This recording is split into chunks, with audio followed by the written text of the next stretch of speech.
Welcome to the Rogers Kakasungura YouTube channel.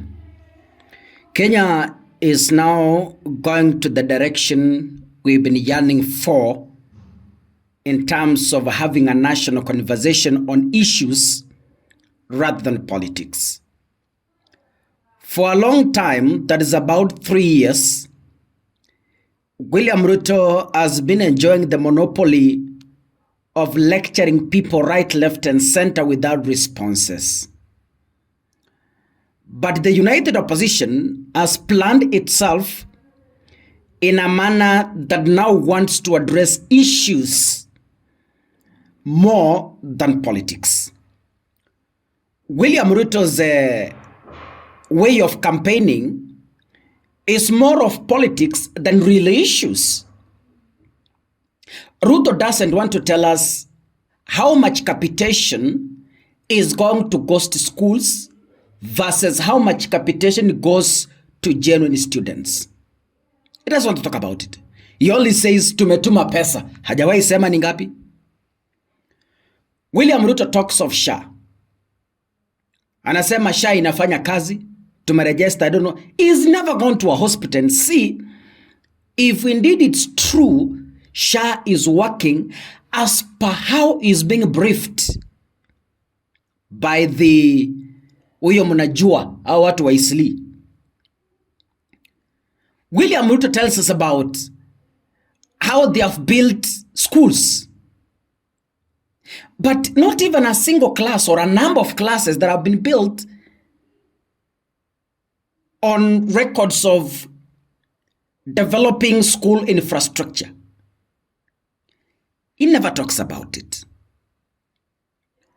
William Ruto talks of children who have gone to school. He doesn't even know the number. He just says watoto wameenda shule. He has zero knowledge on how many have gone and how many have not. Zero knowledge. Ruto only orders children to school without going into issues. How will they eat? How will they take a shower? How will they sleep? And how will they go for games? How many books they will be using in class? Ruto has no such issues. He only says, watoto kesho waende shule. Here comes Fred Matiang'i. Fred Matiang'i was dedicated in serving Jubilee government. I want to tell you the difference between William Ruto and Fred Matiang'i and why William Ruto is going to have it hard responding to people like Fred Matiang'i. He will have a long day because Matiang'i talks of issues, Ruto talks of politics, and 99.9% misinformation. Matiang'i faces facts with figures and realities. Matiang'i served the Jubilee government and most importantly served very sensitive ministries. Matiang'i served ICT. Matiang'i served the Minister of Interior. Matiang'i served the Minister of Education. Allow me to address the three. But again, I will narrow down to two most sensitive ministries. That is Minister of Interior and Ministry of Education. Even when sleeping, Matiang'i can tell you how many schools were built in Kenya because he was personally walking into those schools and supervising as a cabinet secretary. Even if Matiang'i is asleep, he can be able to tell you how many children were being treated by the government program, Ya Health, which William Ruto doesn't offer under SHA as we speak.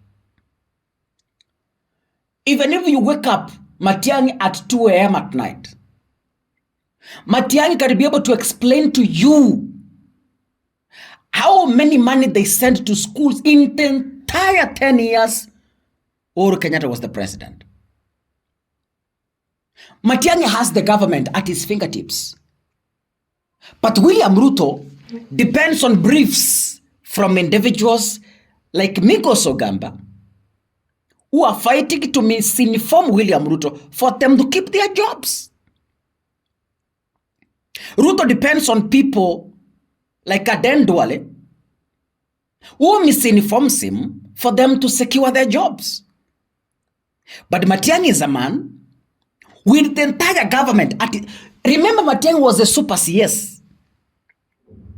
He could cut across all ministries on behalf of Uhuru Kenyatta. So kama ni serikali yote, Matiang'i ako nayo kwa mkono. If Matiang'i decide, you know, Matiang'i has never spoken harshly like he did yesterday.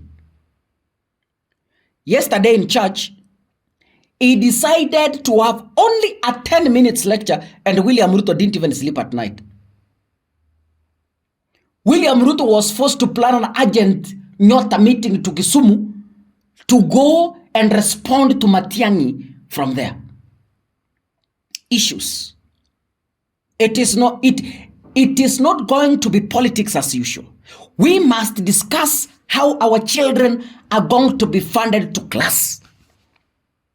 We must begin to discuss how pregnant women are going to access healthcare services. Matiang'i knows that Jubilee government had Linda Mama, which was kicked out by President William Ruto. Women are crying. Pregnant mothers are crying. SHA can't even fund them when giving birth. They're crying. We want to have a real conversation and ask William Ruto. The books children used to receive, textbooks, exercise books, pens, who is currently feeding on that cash because it was there in the budget? And Matiang'i was the initiator. Matiang'i was in that project. Matiang'i continued to offer that project, even extending it from Moi Kibaki. We need to ask real issues. We need to know the over 20 billion affordable housing money that was borrowed to build houses. Who ate that money? 21 billion and above. We need to begin to ask questions. What happened? We need to ask why 800 students are still out. They haven't joined grade 10. We need to ask issues. Mambo ya kusema, tumetenga, mukirudi Januari, mukienda December, in 3 months, in 6 months. We are now going to face a conversation on issues, practicality than theory. It's practical now. It is not going to be the same again. The united opposition, wameamua.